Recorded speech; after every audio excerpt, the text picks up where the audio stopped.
Il est 20h à Kinshasa, une heure de plus à Mitwaba dans le Haut-Katanga. C'est l'heure de vous informer. Voici les titres de l'actualité de ce journal. La manœuvre est insidieuse. Elle vise à opposer les FARDC au Ouazalendo afin de servir la cause de l'ennemi.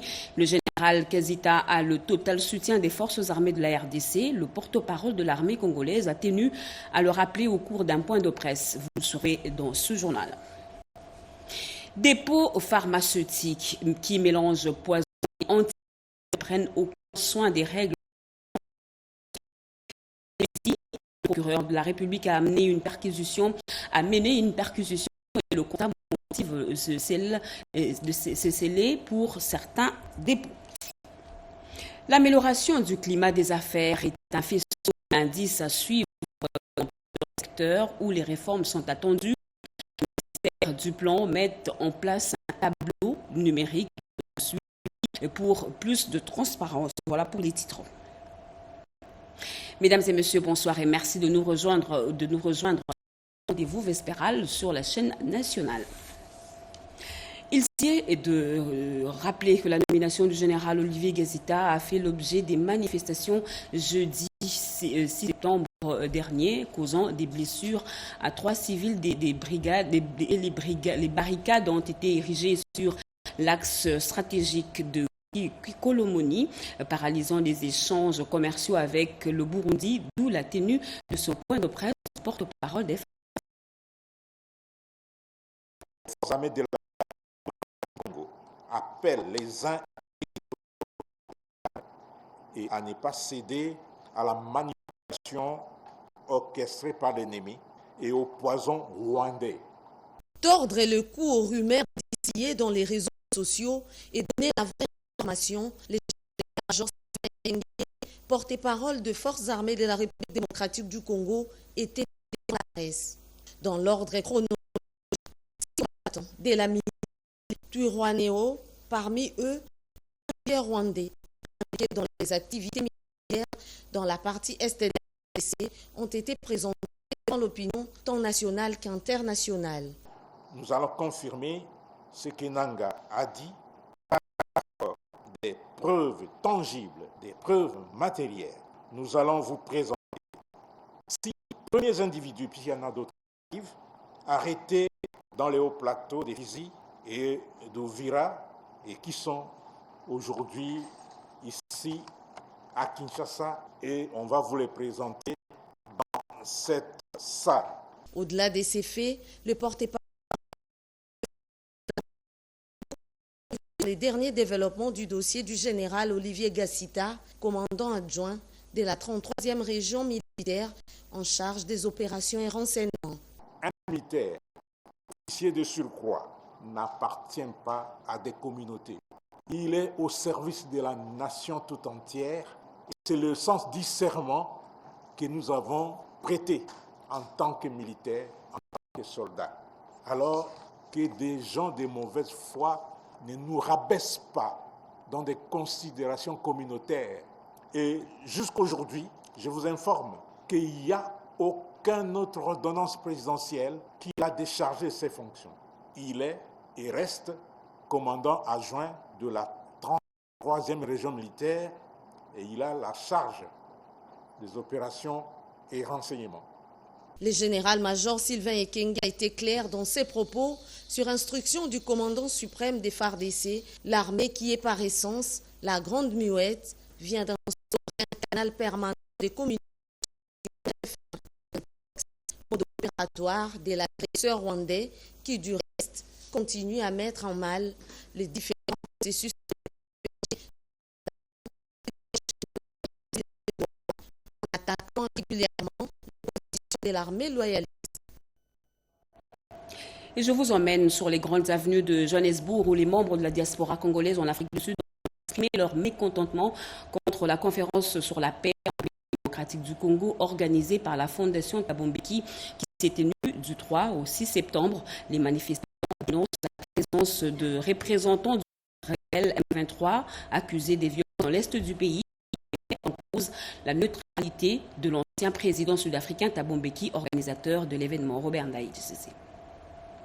La diaspora congolaise de l'Union sacrée de la nation Afrique du Sud était dans les rues ce samedi 6 septembre 2020. Par l'ancien président sud-africain Mbeki, une marche organisée sous l'initiative du président coordonnateur de l'Union sacrée Afrique du Sud, Thomas Kamwen, pour faire entendre la voix des Congolais comme une démarche inappropriée.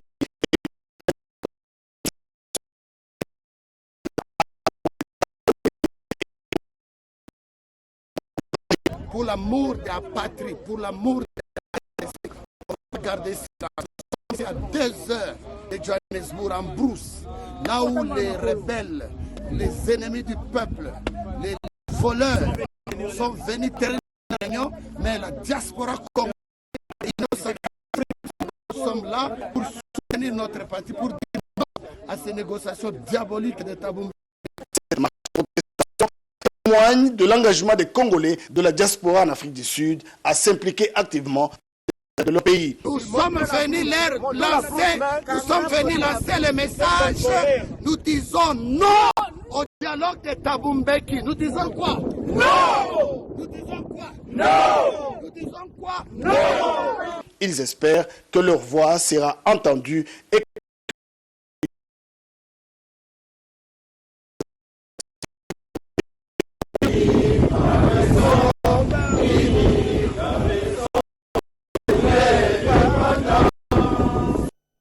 Revenons à Kinshasa pour vous parler de cette mission d'enquête parlementaire auprès des ministères des Mines et des Affaires sociales. Une délégation de l'Assemblée nationale s'est rendue au fond de promotion de la DG Maître Alice Mirimo. Les élus du peuple ont procédé à l'évaluation des réalisations de ces structures dans le cadre de l'action sociale. Dodo. 2 axes majeurs orientent cette mission d'enquête de la délégation de l'Assemblée nationale. D'abord, évaluer l'exécution du cahier des charges 2021-2024 signé entre les communautés locales et la société Alpha Mine Busy Mining dans le territoire de Walikale. Ensuite, contrôler l'utilisation de la dotation sociale obligatoire de 0,3% du chiffre d'affaires des entreprises minières prévues pour financer des projets de développement communautaire, établissements publics sous tutelle du ministère des Affaires sociales, le FNPSS, a pris de 0,3%. En partant d'ici, nous avons encore quelques jours ici à Kinshasa avec certains services. Et ensuite, nous irons à Beni. Après Beni, où nous allons travailler avec les autorités provinciales, nous irons effectivement sur le terrain dans le territoire de Walikale pour rencontrer. On peut avoir comme information ici, va être corroboré par leur vie, par la réalité que vivent nos populations sur place. Inscrite dans le règlement minier, cette dotation sociale vise à renforcer la responsabilité sociétale des entreprises minières et à soutenir le développement des communautés locales. Le Fonds national de promotion et de sociale, l'un des acteurs majeurs de ce dispositif, reste engagé dans la transformation socio-économique des zones minières, notamment à Walikale. Longtemps abandonné, le réseau d'adduction d'eau potable du village Moulangi dans le Tanganyika vient d'être remis en service. Une réhabilitation rendue possible grâce au financement du programme de désarmement, relèvement communautaire et stabilisation. Une action saluée par les habitants qui voient à travers ce geste une véritable renaissance de leur communauté autrefois marquée par les divisions. Peggy Mukunda. Resté longtemps inopérationnel, les productions d'eau potable dans le village de Moulouani, Tumbwe, dans l'état environ 100 ex-combattants viennent d'être démolis par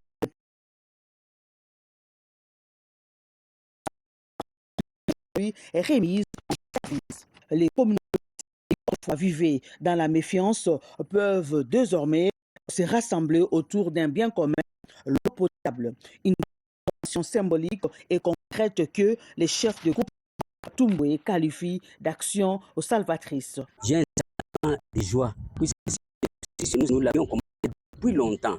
C'est un d'abord hommage au chef de l'État, quand à son passage à Kalemi,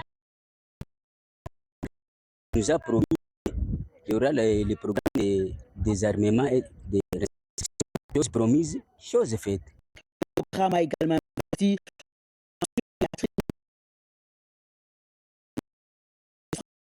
contribue à améliorer les conditions sanitaires dans un village marqué par les séquelles de conflits intercommunautaires.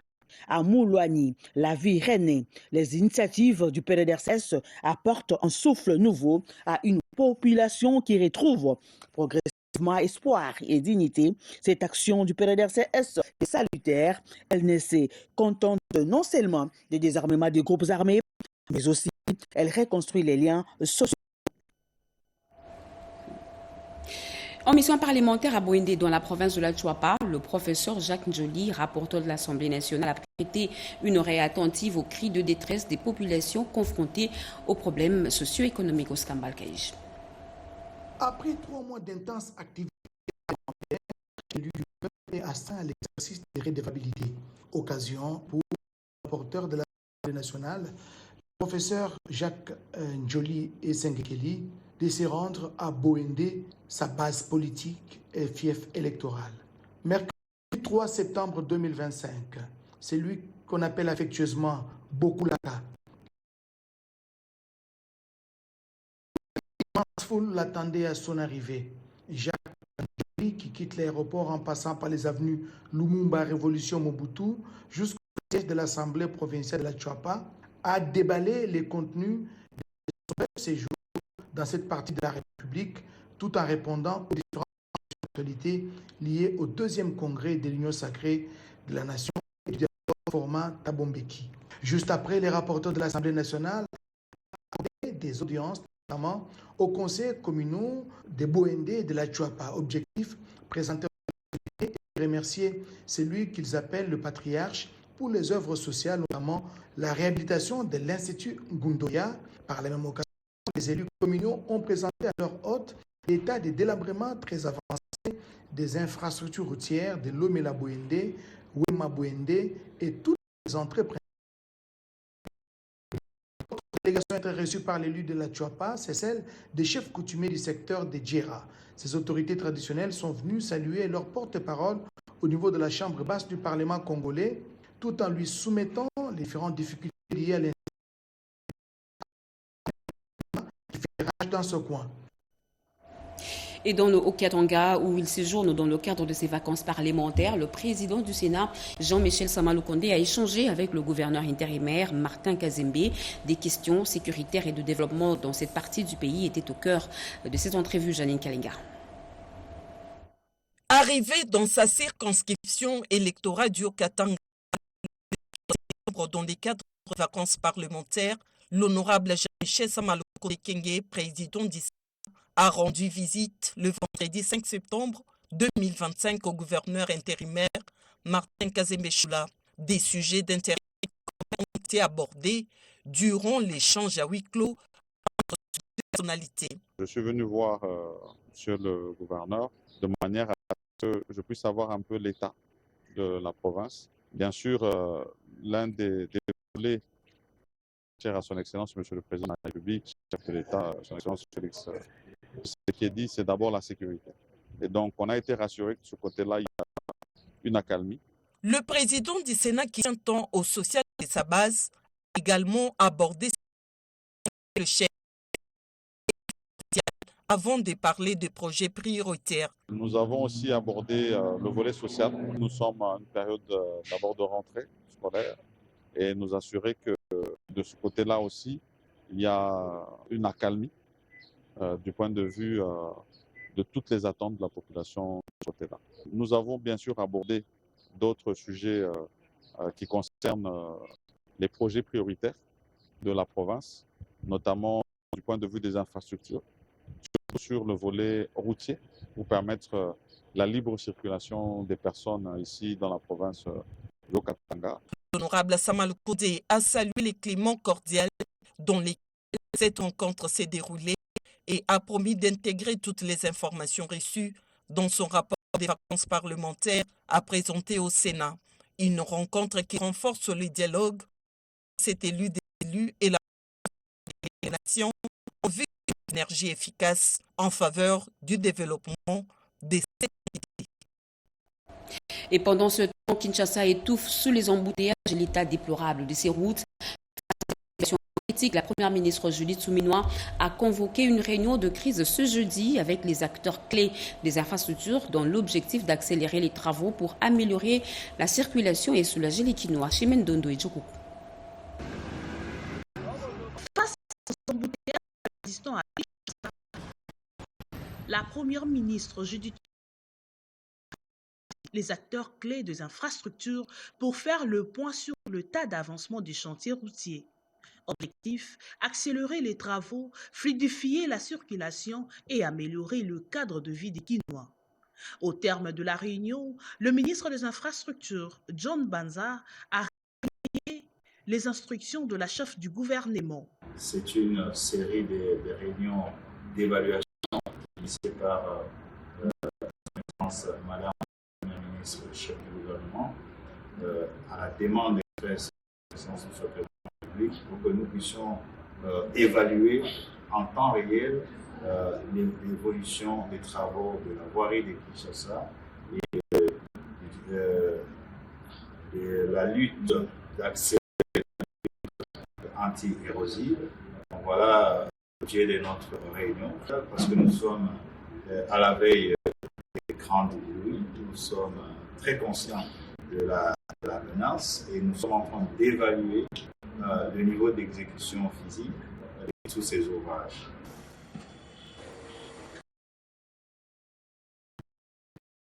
Démarrer dans le prochain jour.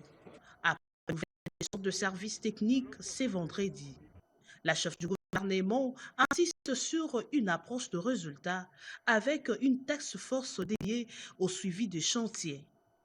Le gouvernement appelle la population à faire preuve de patience et de confiance, assurant que toutes les mesures sont prises pour garantir la qualité et la rapidité des travaux. Fonction publique vers un partenariat renforcé entre Kinshasa et Bruxelles.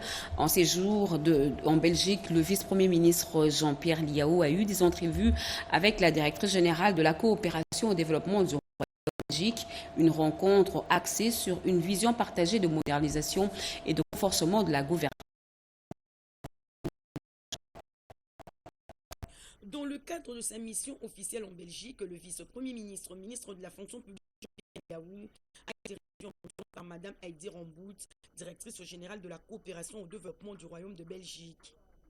Au cours de cette séance de travail, les échanges ont fait horizon des projets d'appui prioritaires en faveur du renforcement de la coopération administrative entre la RDC et la Belgique. L'audience a souligné, je pense, une vision très partagée sur l'importance de la gouvernance dans la réforme d'un pays, dans le développement d'un pays. Et je pense que quand nous travaillons sur une collaboration, un partenariat, déjà partager cette conviction et le leadership, avoir un leadership aussi au sein des différents pays est très important. Aujourd'hui, on a un partenariat qui est assez riche avec la fonction publique.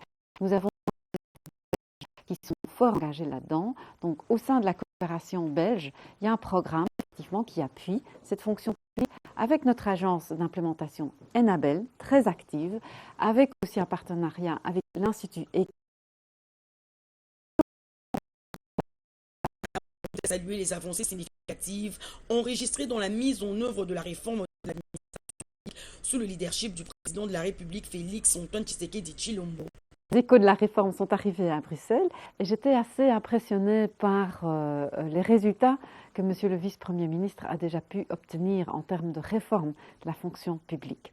Je pense que j'étais très enchantée par son enthousiasme, sa passion. L'assurance des services publics pour la population, c'est vraiment très important pour le développement. Dans une dynamique de redynamisation du partenariat bilatéral visant l'intensification des perspectives et la diversification des axes à long terme, le vice-premier ministre Jean-Pierre Liao poursuit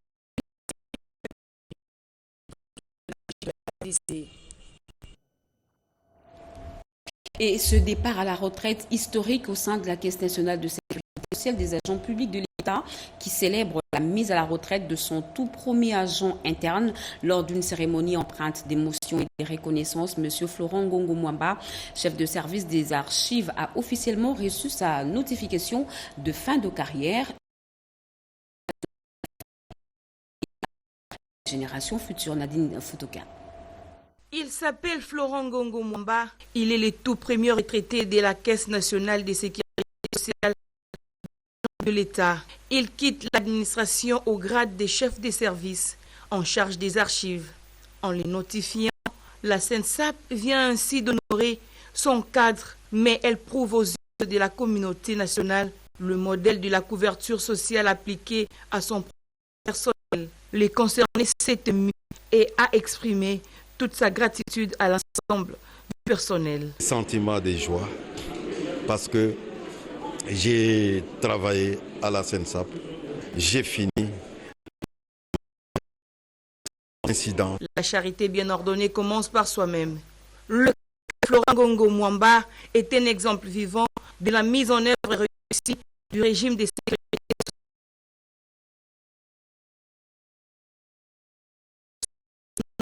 C'est le tout premier agent de la CENSAP qui est retraité, qui sera géré par la CENSAP. Il bénéficiera des mêmes avantages, c'est-à-dire de la pension et des actions sociales à tous ses clients. Tous les agents et cadres de la CENSAP sont unanimes à reconnaître le vertu exceptionnelle de Florent Ngongo Mwamba. Son pari encourager la confiance dans le mécanisme de sécurité sociale dans un contexte où plusieurs personnes redoutent cette étape. Son départ ouvre une nouvelle étape seule de la dynamique de transparence et de la proximité. Au ministère du Plan, comment assurer la transparence dans la mise en œuvre des réformes, renforcer la confiance des investisseurs et veiller au pilotage efficace des politiques publiques conformément au Plan national stratégique de développement 2024-2028, autant d'enjeux. Guylaine Yembo informe numérique de suivi et d'évaluation au ministre de la Justice Guillaume Ngefa. Peggy Mukunda. Les ministres d'État, ministres du Plan et de la coordination des l'aide au développement vient de lancer la tournée des présentations du tableau numérique de suivi et d'évaluation des réformes de climat des affaires. Première étape, les ministères de la Justice, où l'outil a été présenté au ministre d'État Guillaume Ngefa. Ce choix n'est pas anodin. La justice occupe un rôle central dans l'amélioration du climat des affaires. De la crédibilité des réformes, de la protection des droits des propriétés et de la lutte contre la corruption, autant d'éléments indispensables pour instaurer la confiance des investisseurs. Nous avons voulu que chaque ministre puisse être au courant des réformes qui sont prévues dans son secteur. Nous avons eu le temps de présenter donc les actions qui sont travaillées par ces équipes. Il était important que je sois là, moi-même, pour aussi montrer la volonté du ministère de Plan en charge du climat des affaires. Validé en Conseil des ministres, les nouvelles concernent 17 ministères réformateurs et permettra en temps réel l'avancement des réformes, d'identifier les blocages et d'apporter des solutions rapides. Objectif, renforcer la transparence, accélérer la mise en œuvre des réformes et améliorer l'attractivité de la RDC pour les investisseurs conformément au plan national stratégique de développement 2024-2028. Il faut renforcer l'efficacité de la collecte des recettes à l'échelle. Les missions conduites par l'OCOREF avec l'appui de l'Union européenne s'emploient à y répondre à travers une évaluation rigoureuse de la DGRCA. C'est dans le but d'améliorer la gouvernance financière au sein des entités territoriales décentralisées. Rikin Zuzeloya Mayoel, Faites-moi Kuntima. C'est au cours de l'atelier de présentation des résultats provisoires de l'évaluation des performances de la Direction générale de recettes de Kinshasa, DGRCA, qui a pris la mission d'évaluation sur le renforcement des systèmes locaux de gestion fiscale et de comptabilisation des recettes. Les résultats du TADAT,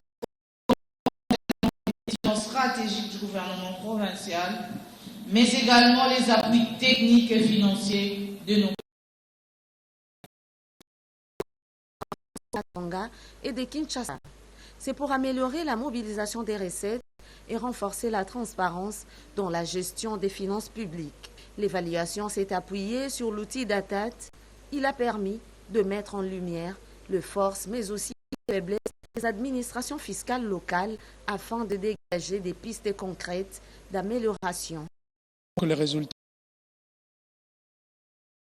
et national pour pouvoir, in fine, améliorer le fonctionnement de ces administrations. Et finalement, l'objectif de nous tous, évidemment, c'est que aussi la qualité de la vie des populations soit une administration plus performante. Sanctionné par la signature d'une lettre d'engagement, cet atelier a réuni autorités provinciales responsables des régies financières, partenaires techniques et financiers, ainsi que des représentants de la société civile sous la coordination technique du comité d'orientation des réformes et de finances publiques COREF.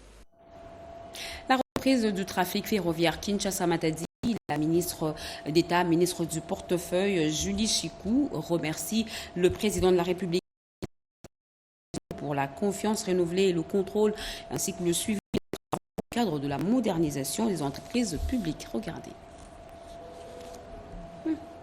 Ce vendredi 5 septembre 2025, la ministre du portefeuille, son Excellence Madame Julie Chikou, a participé à la réception de 7 nouvelles voitures voyageurs en présence du président Tshisekedi et des plus hautes autorités du pays, dont la première ministre et membres du gouvernement. Permet depuis février 2020, la ligne Kinshasa-Matadi a été avec le suivi du ministère du portefeuille dans le cadre des efforts de la modernisation des entreprises publiques.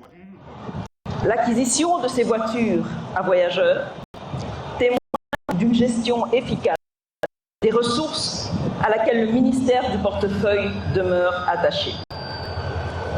Au-delà des aspects techniques de cette acquisition,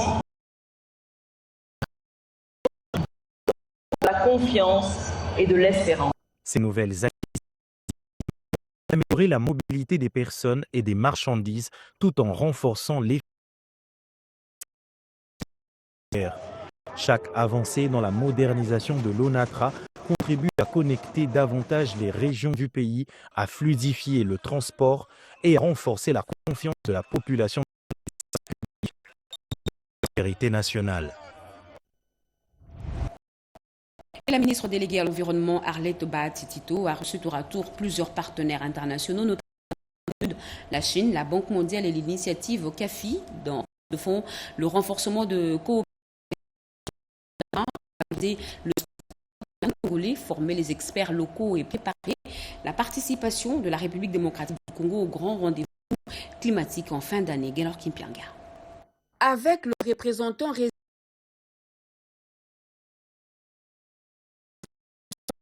autour du renforcement de la gouvernance climatique en République démocratique du Congo ainsi que sur le secteur de l'agriculture et de l'énergie durable. Le PNUD, partenaire de longue date de la République démocratique du Congo dans le domaine de l'environnement, a réaffirmé à Madame Titito sa volonté d'accompagner le pays dans la valorisation de son potentiel carbone. Avec l'ambassadeur de Chine en RDC, Zhao Bin, ils ont évoqué la coopération sino-congolaise en matière de lutte contre le changement climatique. La Chine a exprimé sa disponibilité à appuyer la RDC, notamment à travers la formation d'experts environnementaux. La Banque mondiale, à travers son Monsieur Patrice Savado, a également été reçu par notre délégué à l'environnement. Cette rencontre de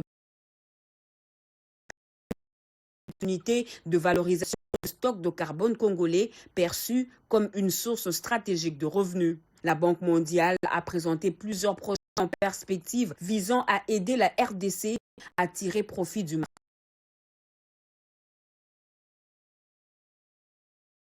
Mathieu, spécialiste technique de l'initiative, ce dernier a exposé l'agenda des échéances climatiques de fin d'année, notamment la Semaine africaine du climat à Addis Abeba, la Semaine mondiale du climat et la COP 30 des tribunes clés la République démocratique du Congo pourra à nouveau valoriser son immense bassin forestier. Nous vous l'avions dit à l'entame de ce journal, pour non-respect des normes de conservation des médicaments, plusieurs dépôts pharmaceutiques ont été perquisitionnés jeudi dernier sur instruction du procureur de la République. Ces établissements jugés dangereux pour la santé publique ont été immédiatement scellés par les autorités judiciaires. Les propriétaires ont été interpellés.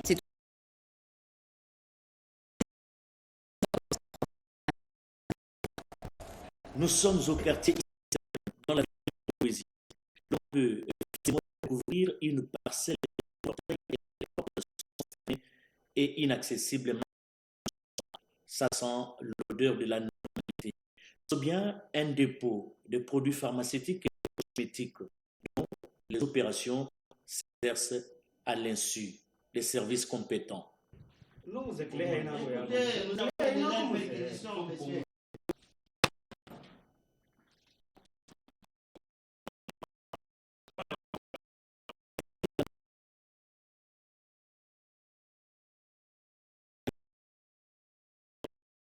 directeur général de la COREP, Christian Tumbangoy, le chef de division de cette structure dans la province du Lualaba, alerte.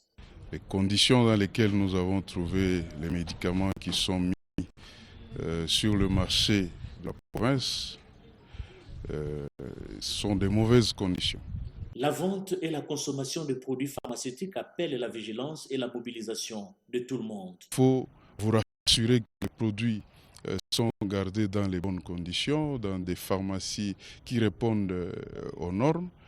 Et si cela est fait, nous pouvons conditions. Après l'interpellation de ces sujets indiens qui se seraient également dans l'illégalité avec leurs documents, les services de la COREP ont procédé au prélèvement des échantillons de ceux à avoir scellé les différents cosmétiques dans cette partie du territoire national. Et en politique, le secrétaire permanent de l'Union sacrée des nations, le professeur André Mbata, invite les responsables des partis et regroupements politiques à venir signer le document du Congrès. La date butoir est au 9 septembre 2025. Ce samedi, plusieurs personnalités sont venues accomplir ce devoir. Robert Ndaï-Cissé. Après la tenue du deuxième congrès extraordinaire de l'Union sacrée de la nation, l'heure est à la consolidation des acquis et à la mise en œuvre des recommandations issues de ces congrès présidés personnellement par la haute autorité politique de l'Union sacrée du présidium, les gouverneurs et personnalités politiques, chefs de regroupement définissent pour la signature de la charte et du règlement intérieur adopté à l'unanimité.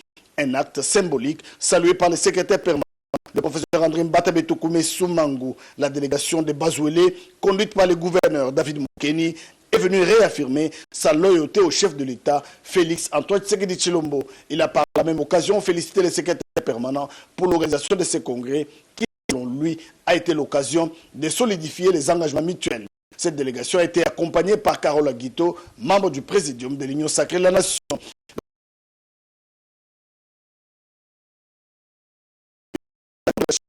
Le règlement intérieur comme le début d'un jour nouveau pour la plateforme présidentielle. Elle a été rejointe par la délégation de la province du Olomami qui a aussi réalisé au chef de l'État Félix Tshisekedi Tshilombo et haute autorité politique de l'Union sacrée de la nation. Les ministres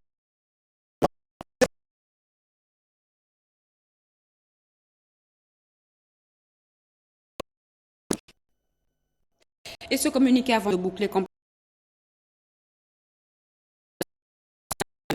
Est informe ses abonnés des parties centre, sud et est de la ville que suite aux travaux sur le transformateur 220/30/6,6 kV 75 MVA numéro 2 prévu par la SNEL au poste haute tension de Liminga, son usine de traitement d'eau de Ndjili sera à l'arrêt ce dimanche 7 septembre 2025 à partir de 8 h jusqu'à la fin des travaux. Par contre, une interruption sera observée dans la fourniture d'eau potable des quartiers et communes ci-après. Aéroport de Njili, Massina, Njili, Kimbanse, Makala, Unikin, Kindele, Mongafula commune, Selembao, Bumbu, Ungiringiri, Kalamu, Kassavubu, Kinshasa, Barumbu et Gombe. La régie des OSA prie les abonnés concernés de bien vouloir se constituer des réserves d'eau et d'excuser pour ce désagrément lié à cette intervention. Elle rassure du rétablissement de la desserte dès la fin de travaux. Faite à Kinshasa le 6 septembre 2025, le directeur régional de Kinshasa-Est, l'ingénieur Adolphe Kamonaï Lukonga. Mesdames et messieurs, merci de l'avoir suivi. Merci à vous qui nous suivez à Mitoaba, dans le Haut-Katanga et partout ailleurs sur satellite. L'actualité continue. On se retrouve à 23h. Jacques